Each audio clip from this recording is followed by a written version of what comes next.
আমি ফ্লাই করব কলকাতা থেকে দুবাই হয়ে ইজিপ্ট এমিরেটস এয়ারলাইন, ওয়ার্ল্ডের one of the best airline. Security, boarding pass, immigration, checking সব কিছু কমপ্লিট।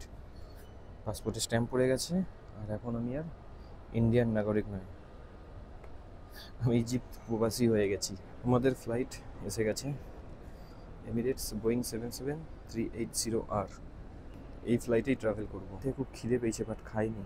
এমিরেটসের ভালো খাবার দেয় শুনেছি, সেখানে সব খাবার খেতে হবে। এরকম একটা মেনু কার্ড দিয়ে গেছে, মেনু কার্ডে আজকে কি মেনু আছে সেটা লেখা আছে। ফ্লাইটের ইনফরমেশান দিয়ে আছে এখানে, flight number, aircraft type, aircraft ID, altitude, outside temperature, time to duration, distance. Just lunch দিয়ে গেল। লাঞ্চের দুরকম অপশন ছিল, এক হচ্ছে ভেজ আর নন ভেজ। ভেজে ছিল ভিন্ডি মশলা রাইস, আর নন ভেজে আছে চিকেন মশলা রাইস। এই বন্ধুরা, সবাই কেমন আছো? আর আজ 2 জুলাই আবার বেরিয়ে পড়েছি নতুন একটা গল্পের উদ্দেশ্যে, কলকাতা থেকে দুবাই হয়ে ইজিপ্ট। আর সময় বাজে সকাল 6:45, ফ্লাইট আছে 9:45। আর বিশ্বের সব থেকে সেরা যে ফ্লাইট, এমিরেটসের ফ্লাইট, সেই ফ্লাইটেই আর যাত্রা করব। আর সেকেন্ড ফ্লাইট দুবাই থেকে যেটা ইজিপ্ট অবধি, সেইটা আছে বিশ্বের সব থেকে বড় ফ্লাইট, A380-800 ডবল ডেকার। চলুন সেই গল্পে আবার শুরু করা যাক কলকাতা থেকে।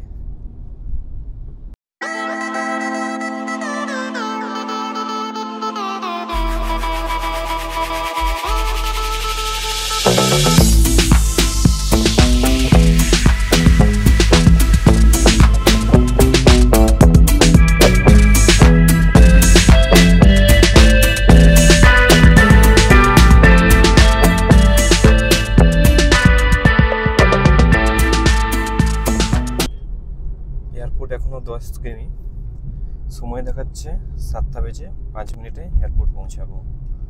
তাও মোটামুটি 2 ঘন্টা 40 মিনিট আগে। ইন্টারন্যাশনাল ফ্লাইটে অ্যাকচুয়ালি নিয়ম হচ্ছে মিনিমাম 3 ঘন্টা আগে এয়ারপোর্ট পৌঁছাতে হয়, কারণ boarding pass, security checking, immigration, বেশ কিছু এক্সট্রা প্রসেস থাকে, সেই কারণে। তো 2 ঘন্টা 40 মিনিট মোটামুটি অ্যাডজাস্ট হয়ে যাবে, খুব বেশি লেট হবে না। আর কলকাতা যেহেতু খুব বড় বিমানবন্দর নয়, তো সেই কারণে অসুবিধা হওয়ার কথা নয়।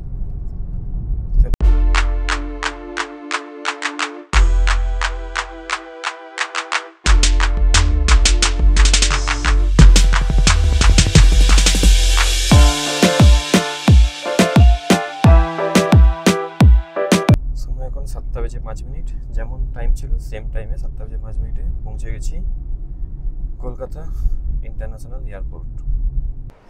Gate entry complete, just boarding pass নিতে হবে।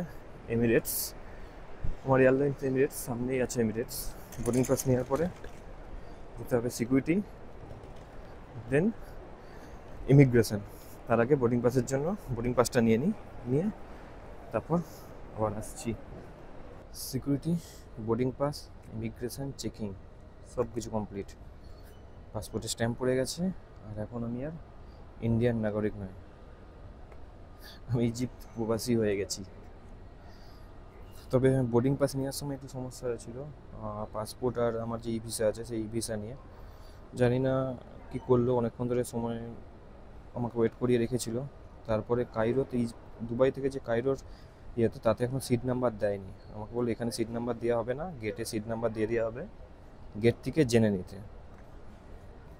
সময় এখন 7:45, ফ্লাইট 9:45, প্রায় 2 ঘন্টা ওয়েট করতে হবে আমাকে। একটু পরে এলেও হতো, কারণ কলকাতা এয়ারপোর্টে একদম ফাঁকা, চারপাশে সেরকম কোনো লোক নেই। বিশেষ করে ইন্টারন্যাশনাল ডিপারচার যেখানে, একদম ফাঁকাই আছে, অল্প কিছু লোক। সিকিউরিটিও বেশিক্ষণ টাইম লাগেনি, আর ইমিগ্রেশনেও টাইম লাগেনি। টাইম শুধু লেগেছে বোর্ডিং পাস নিতে। বোর্ডিং পাসে কোনো মেবি কিছু একটা সমস্যা ছিল, বুঝতে পারলাম না, অনেক কিছু লিখে দিয়েছে। আর সিম কার্ডের কথা, সিম কার্ড আমি এয়ারটেল রোমিং করে নিয়েছি, 3,999 টাকা, প্লাস জিএসটি লেগেছে 741 টাকা। EK 0571 দুবাই বোর্ডে দেখাচ্ছে 10 নম্বর গেটে। 10 নম্বর গেট এখনো খোলেনি, ওই সাইডটাতেই গিয়ে বসবো। এদিকটা বেশ ফাঁকা আছে। আমি ফ্লাই করব কলকাতা থেকে দুবাই হয়ে ইজিপ্ট এমিরেটস এয়ারলাইন, ওয়ার্ল্ডের one of the best airlines যেটা শুনেছি। এতে সবথেকে ভালো কথা, এতে সবথেকে ভালো খাবার দেয়, ভালো ফেসিলিটি দেয়, আর অনেক এক্সট্রা ফেসিলিটি আছে। ট্রাভেল খুব সফট ট্রাভেল হয়, অত জার্নি হয় না, সেটারই এক্সপিরিয়েন্স নিতে আজকে 2রা জুলাই। এখন বাজে 8টা 15, বোর্ডিং স্টার্ট 9টায়, ফ্লাইট 9টা 45-এ দুবাই যেতে সময় লাগবে 3 ঘন্টা 50 মিনিট। দেন দুবাই থেকে আবার ইজিপ্ট। আমাদের ফ্লাইট এসে গেছে, এমিরেটস বোয়িং 77380R। এই ফ্লাইটেই ট্রাভেল করব।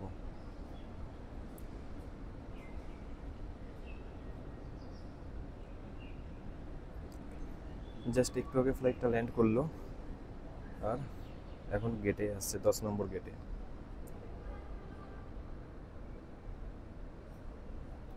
ইমিগ্রেশন আর বোর্ডিং পাসের সম্বন্ধে আপনাদের একটু বলে দিই। নর্মাল গেট এন্ট্রি করার সময় আপনাদের যে টিকিট আছে সেই টিকিটটা শো করবেন, তার সাথে পাসপোর্ট, যেহেতু আপনারা ইন্টারন্যাশনাল ট্রাভেল করছেন পাসপোর্টটা শো করবেন। শো করার পর জাস্ট গেট এন্ট্রি করে নিলেন, দেন তারপর যাবেন বোর্ডিং পাস নিতে। যেই এয়ারলাইন্সের আপনাদের টিকিট থাকবে ফ্লাইটের, সেই এয়ারলাইন্সের কাউন্টার খুঁজবেন, সেখানে গিয়ে টিকিট দেখাতে হবে, বোর্ডিং পাসপোর্ট দেখাতে হবে, আপনাকে ভিসা দেখাতে হবে। আর রিটার্ন টিকিট যদি থাকে রিটার্ন টিকিট দেখাতে হবে। রিটার্ন টিকিট কোনো সময় চাই, কোনো সময় চায় না, যদিও আমাকে রিটার্ন টিকিট চেয়েছিল। সেটা শো করে আপনি বোর্ডিং পাস নিলেন। বোর্ডিং পাস নেওয়ার পরেই আসবেন ইমিগ্রেশন করাতে। ইমিগ্রেশন মানে ভারত সরকারের বিদেশ মন্ত্রক দ্বারা এটা পরিচালিত ইমিগ্রেশন, যেখানে একটা স্ট্যাম্প মেরে দেওয়া হবে যে হ্যাঁ আপনি ইন্ডিয়ান, আপনি এখন ইন্ডিয়া ত্যাগ করছেন। তো সেইটা থেকে একটা স্ট্যাম্প মেরে দেবে, যে দেশে যাবেন সেই দেশে যাওয়ার আপনি অনুমতি পেলেন। সেখানে গিয়ে ইমিগ্রেশন করলে আপনার বোর্ডিং পাসের উপর স্ট্যাম্প মারবে, আর আপনার পাসপোর্টে অবশ্যই, পাসপোর্টে যখন স্ট্যাম্প মারবে স্ট্যাম্পটা অবশ্যই চেক করে নেবেন। তারপরে আপনি আসবেন সিকিউরিটি করতে। সিকিউরিটি মিনস ব্যাগে যাপত্র, ইলেকট্রনিক্সের জিনিসপত্র যা থাকবে সেগুলোকে বার করে দিতে হয়। তবে সব দেশের ক্ষেত্রে এক নয়, বিভিন্ন দেশে বিভিন্ন যেরকম সিকিউরিটির প্রসেস থাকে।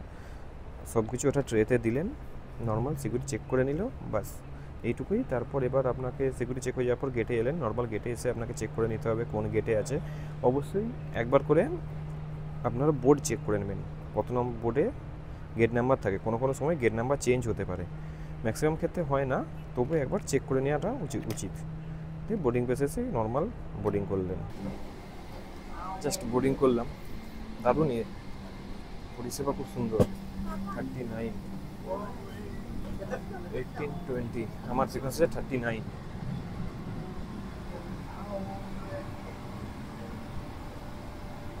অন্যান্য ফ্লাইটে হলে বোর্ডিং করার সময় ক্যামেরা অ্যালাউ করতো না, বাট এদের ক্যামেরা অ্যালাউ করেছে, কিছু বলেও নি ক্যামেরা থেকে। জাস্ট ভাবুন, এরকম একটা ফ্লাইটে যদি উইন্ডো সিট হতো কত সুন্দর হতো, বাট উইন্ডো না।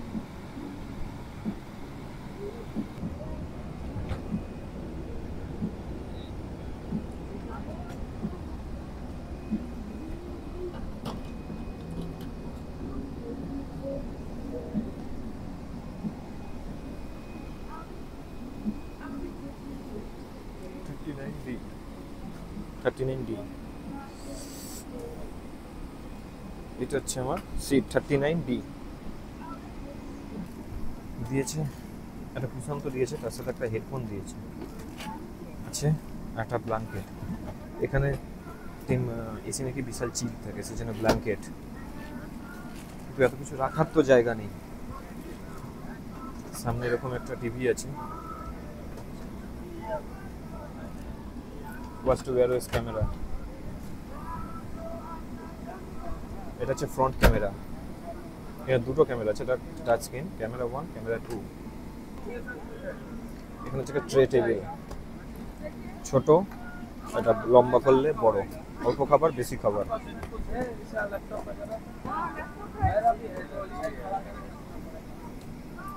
একটা হোল্ডার আছে কিছু ঝুলিয়ে রাখার জন্য, মাল্টি সকেট, একটা জয়স্টিক এটাকে ইউজ করার জন্য, ইউএসবি পোর্ট, আর ওটা হচ্ছে হেডফোন জ্যাক। দারুণ সিস্টেম, দারুণ। আর এটাকে এরকমভাবে অ্যাডজাস্ট করা যায়, দুটোকে এবার ঘোরালেই আপনি সুন্দরভাবে মাথায় হেডরেস্টে অ্যাডজাস্ট করে রাখতে পারবেন। হেডরেস্টটাও ভালো এসছে। এটা হচ্ছে বোয়িং 77300 সেফটি ইনস্ট্রাকশন।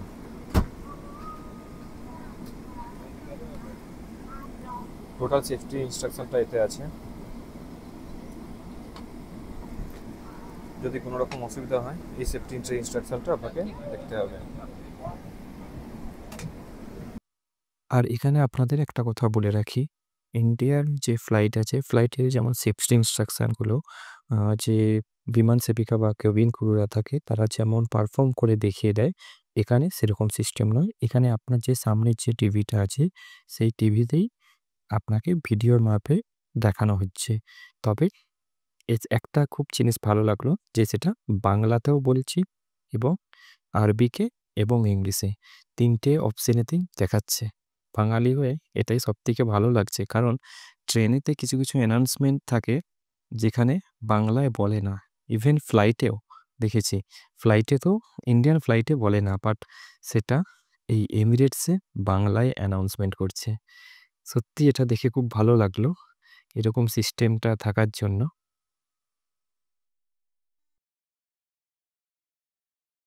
এরকম একটা মেনু কার্ড দিয়ে গেছে। মেনু কার্ডে আজকে কি মেনু আছে সেটা লেখা আছে।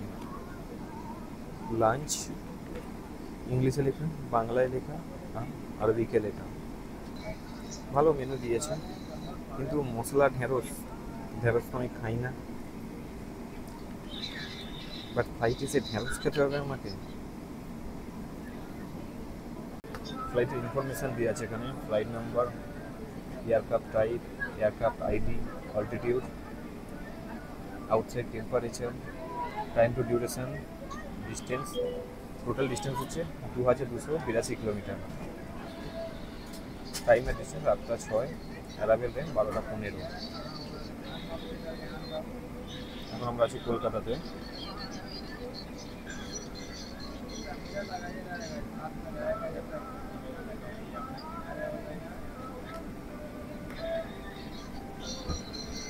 চেঞ্জ হতে থাকছে।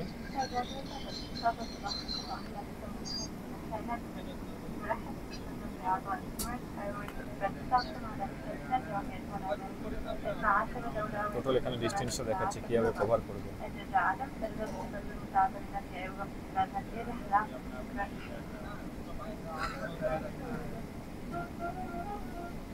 কলকাতা টু দুবাই 4 ঘন্টা 10 মিনিটে পৌঁছে যাবে। 3386 কিলোমিটার টোটাল ডিস্টেন্স করা যাবে। ফ্লাইট চলতে শুরু করলো, তবে যেহেতু জানালার ধারে নয় বাইরে দেখাতেই পাচ্ছি না। ডান দিকের জানালা অনেক দূর, বাম দিকের জানালা অনেক দূর। জাস্ট লিফটিং করে এটাকে রানওয়ে অবধি নিয়ে যাচ্ছে, দেন তারপর শুরু হবে যাওয়া। উইন্ডো সিট পেলে বেশ সুন্দর হতো। এত সুন্দর ফেসিলিটি বাইরের দুবাই শহরটাকে কমসে কম দেখতে পারতাম আকাশ থেকে। জানি না ভবিষ্যতে কোনোদিনও দুবাই শহর দেখতে পাবো কি না। চেষ্টা করবো দুবাই শহর একবার হলেও ঘোরা। বাট জানলার ধারে বসলে ল্যান্ডিং করার আগে দুবাই শহরটাকে সুন্দরভাবে দেখা যেত। ফ্লাইট ধীরে ধীরে চলতে শুরু করেছে, আর এখানে ক্যামেরাতেও দেখাচ্ছে। ফ্রন্টে একটা ক্যামেরা লাগানো আছে, সেই ক্যামেরাতে দেখাচ্ছে।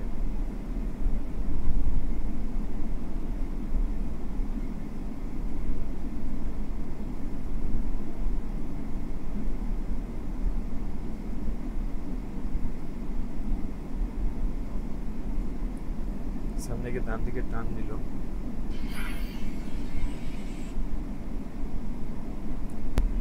তবে রাস্তা খারাপ, বেশ দুলছে, টোটো করে আওয়াজ হচ্ছে। ঘাটাল ঘাসপুরার রাস্তা যেরকম কিছুদিন আগে অবধি ছিল ওরকম সেম রাস্তা, টোটো কত নাহলে এরকম এতগুলো ঝাঁকুনি হবে না। এই দেখুন সামনে একটা ইন্ডিগোর একটা ফ্লাইট।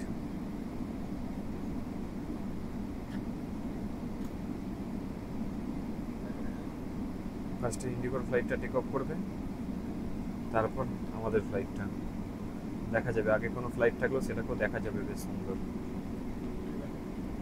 অ্যানাউন্স করলো ডিপারচারের জন্য, আর ফ্লাইট এখন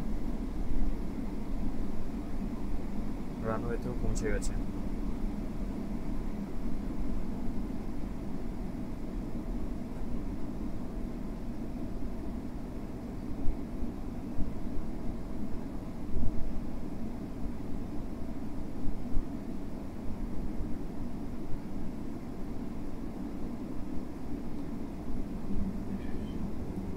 এটা হচ্ছে টোটাল রানওয়ে।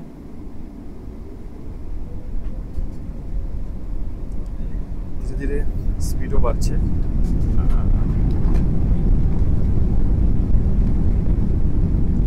এত বড় ফ্লাইট হওয়ার জন্য বিশাল পরিমাণে ভাইব্রেশন।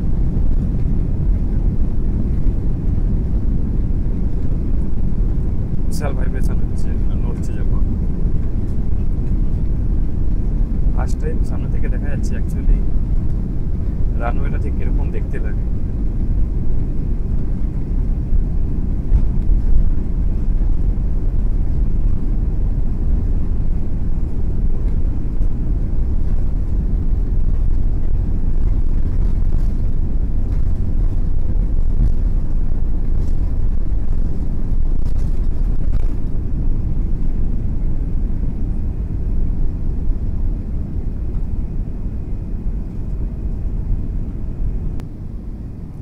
সামনে কিছু দেখা যাচ্ছে না, সামনে শুধু মেঘ আর জানালার ধার দিয়ে একটু একটু দেখা যাচ্ছে। তারপর আজকে বেশি মেঘ আছে বলে নিচে দেখা যাচ্ছে না। দেখুন নিচে শহরটা।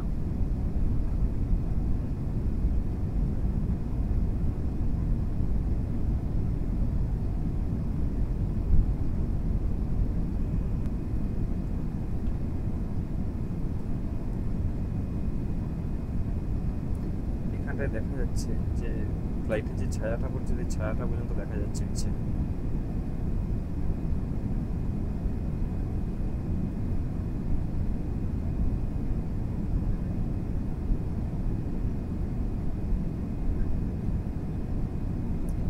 আইকনিক হাওড়া ব্রিজ,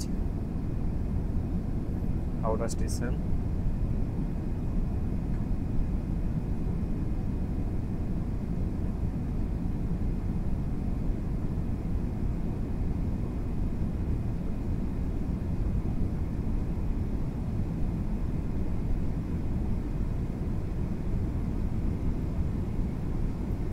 নিচে হাওড়া ব্রিজ আর হাওড়া স্টেশন দুটোই সুন্দরভাবে দেখা গেল। গঙ্গাটা যে ক্রস করলো সেটাও সুন্দরভাবে বোঝা গেল।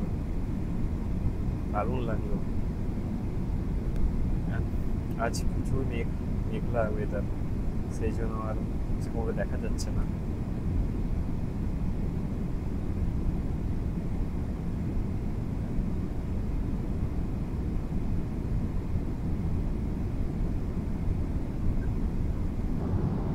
প্রায় 1000 কিলোমিটার ডিস্টেন্স কভার করে ফেলেছি। আর সময় এখন 10টা 1 লোকাল টাইম। একটাকে জিজ্ঞাসা করে গেল কি নেবে। অরেঞ্জ জুস ছিল, অ্যাপেল জুস ছিল, পেপসি, 7 আপ এরকম ছিল। আমি অরেঞ্জ জুসটা নিয়েছি, সরি ম্যাঙ্গো জুসটা আমি নিয়েছি।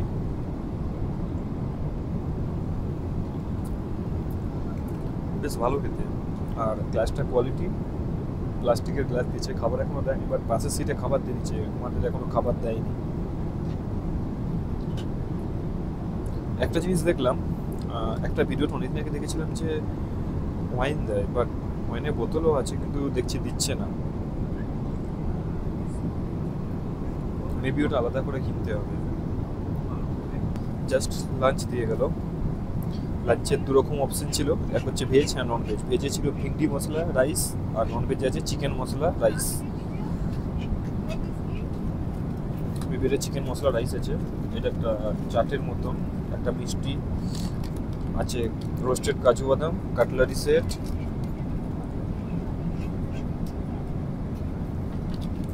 এটা মিক্স টিক্স কিছু একটা আছে, জলের বোতল, একটা পাও, একটা আমুল বাটার, এটা মেবি চকলেট, আর একটু চাটনি আচার আছে।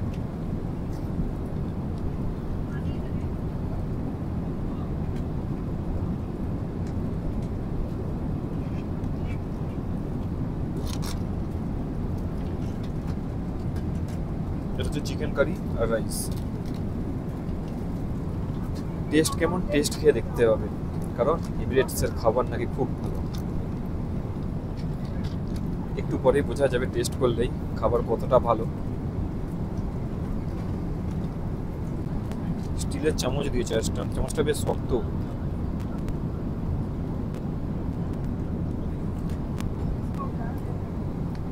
বেশ সুন্দর টেস্ট। চিকেন গ্রেভি টাইপের ইয়েলো কালারের, দারুণ টেস্ট। এমিরেটসের ফ্লাইটের খাবার সত্যিই অসম্ভব সুন্দর।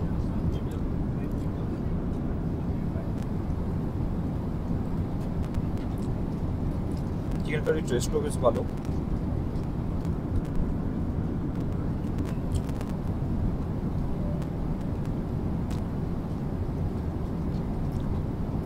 নর্মাল পনির মশলা টাইপের যেরকম খাবার হয় ওই টাইপের খাবার, ওই টাইপের টেস্ট চিকেনটার, ক্রিমি টাইপের।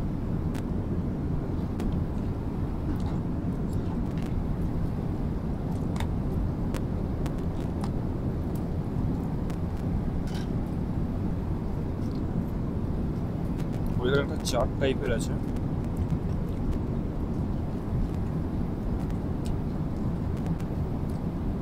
এই চাটটাও বেশ ভালো। ওয়াল পেয়ারে সেম চাট দিয়েছিল।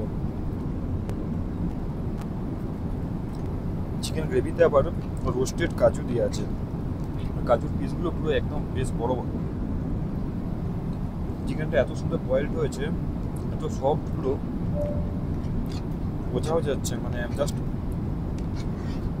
চামচ ঠেকালেই পুরো কেটে যাচ্ছে, এত সুন্দর সফট হয়েছে।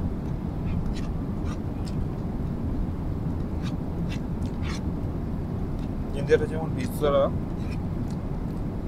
যেরকম কোয়ালিটি ছিল সার্ভিস, এমিরেটস সেরকম সার্ভিস নিয়ে কোনো কম্প্রোমাইজ নয়।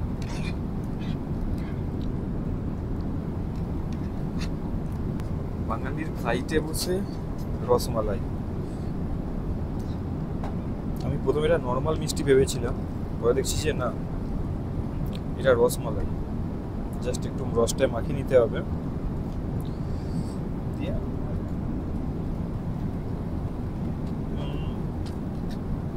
দারুণ সুন্দর।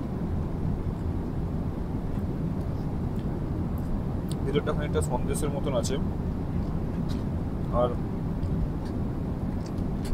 উপরে কেশরের ফ্লেভার, দারুণ সুন্দর, দারুণ সুন্দর।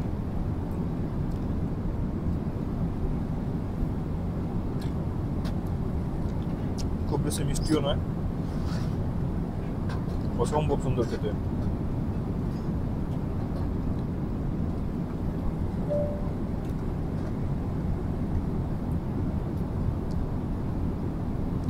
এটা আবার ডবল লেয়ারের, ভিতরে একটা লেয়ার দেওয়া আছে।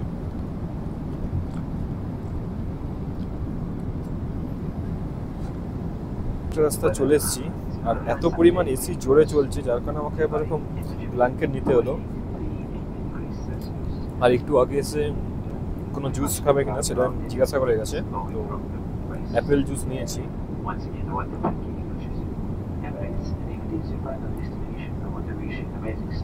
আর টাইম অফ ডেস্টিনেশন যেটা দেখাচ্ছে 55 মিনিটের মতন আর সময় লাগবে, আর ডেস্টিনেশন ট্রাভেল করতে হবে 383 মাইল। এই জায়গাটা অব্দি দেখিয়ে দিয়েছে, এখানে অব্দি চলে এসেছি, আর যেতে হবে এইটুকুটা। এখানে অব্দি এসেছি, এটা চলে এসেছি। এভাবে মুম্বাই হয়ে ঘুরে এখান থেকে এখানে যাব।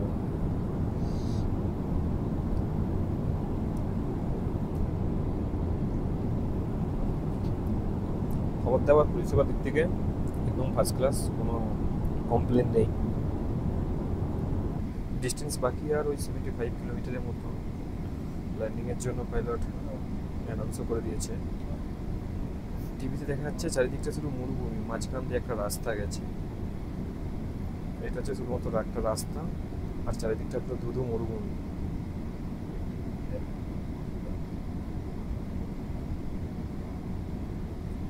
মরুভূমি ছাড়া আর কিচ্ছু নাই।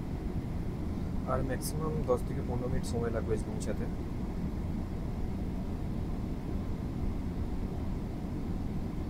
টোটাল কিলোমিটার একটু আগে শো করছিল, এখন আর করছে না।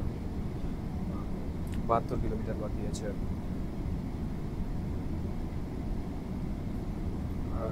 Some came for the dipper, the ad adventure, চালু for a quick peek at the ফ্লাইটে পয়সা Thomas, দিয়ে গেলেও অ্যাডে দেখতে হবে, অ্যাডের জন্য and the আলাদা করে Tucker, সাবস্ক্রিপশন নিতে হবে মনে others হয়। for the 2-day business trip. Landing করবে, ল্যান্ডিংয়ের সময় ফ্রন্ট ক্যামেরাটা দেখুন কেমন লাগে দেখতে।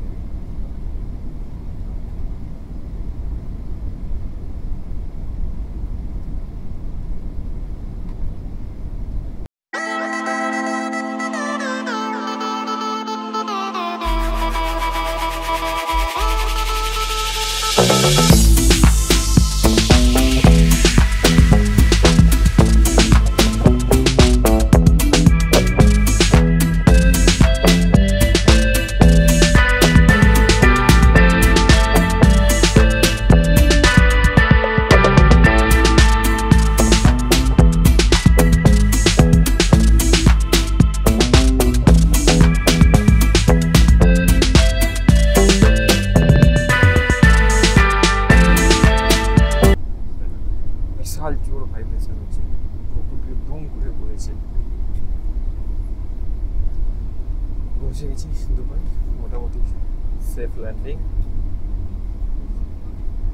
একটু পেছনের দিক বলে একটু ভাইব্রেশনটা একটু জোরে মনে হচ্ছে, আর বড়ই এয়ারক্রাফট সেই জন্য মোটামুটি ঠিকই আছে।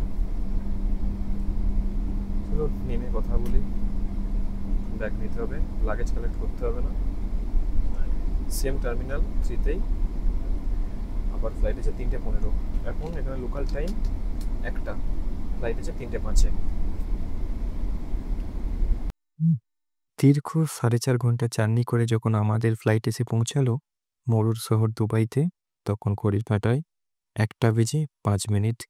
দুবাইয়ের টাইম অনুসারে পেরিয়ে এসেছি প্রায় 3900 কিলোমিটার পথ। আর এই হচ্ছে এমিরেটসের বিজনেস ক্লাস, যাতে রয়েছে 2টো সিট, মাঝে 3টে এবং এক সাইডে 2টো। সাথে রয়েছে বিশাল বড় একটি স্ক্রিন এবং সাথে থাকছে আনলিমিটেড খাওয়া দাওয়া। চলুন ফ্লাইট থেকে বেরিয়ে পড়েছি। এখন একটাই কাজ, আমাকে ফ্লাইট চেঞ্জ করতে হবে, গেট নাম্বার খুঁজতে হবে, তারপর সেই গেটে গিয়ে পরবর্তী বিমানের জন্য আমার সিট নাম্বারটা জানতে হবে। বুকিং প্রসেসে ম্যাক্সিমাম সময় লাগলো 5 মিনিট। জাস্ট ক্যামেরাটা ল্যাপটপটা বাইরে রাখলাম, আর একটা ট্রেতে ব্যাগটা রাখলাম, নর্মাল বেরিয়ে গেলাম। অত কোনো চেকিংয়ের কোনো ব্যাপার নেই, আমাদের ইন্ডিয়ার মতন অত কড়াকড়ি কোনো চেকিংই নেই, জাস্ট নিয়ে বেরিয়ে গেলাম। 20 কায়রো। ম্যাক্সিমামটা লোক বাংলাদেশি আর ইন্ডিয়ান।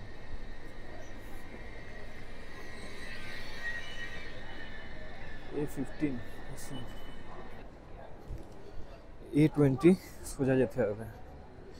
গেটের সামনে গিয়ে আগে টিকিটটা কনফার্ম, টিকিটের সিট কনফার্ম করতে হবে, যে সিট আমার এখনও কনফার্ম নেই, কোথায় সিট আছে জানি না। নিচে আছে A12 A24, নিচে এখানেও সাইন দিয়ে আছে C15 C15A। আর আমার নামতে হবে নিচে।